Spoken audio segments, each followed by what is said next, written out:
Tai šiandien turim B klasės Mersiuką, 2 litrai, 80 kW, 2.11 metų, dizeliukas ir einam kartu apžiūrėsim, kągi mes čia turim. Tai turim lempas, prieš rūkus, parkus, veidrodėlius. Ko neturim, tai neturim tikrai rūdelių, bet ledo turim ant automobilio. Šiaip tai aukštai iškelts vairus. Nežinau, kas turit Martensus, pasakykit, ar jums irgi taip slidu su jais, nes jaučiuosi tai kaip karvė ant ledo. Turim kablį.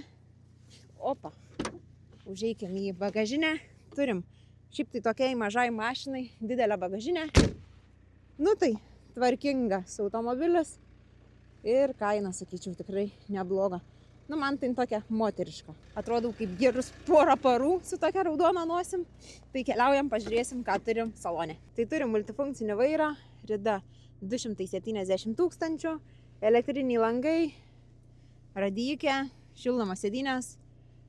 Tai tiek tos komplektacijos yra, bet šiaip tai tikrai matos mylėtas automobilis. Automobilio kaina 2600, galim derėtis, galim suteikti lizingą ir galim padėti parduoti jūsų automobilį. Tai susimatom Aišių 10 Šiauliuose.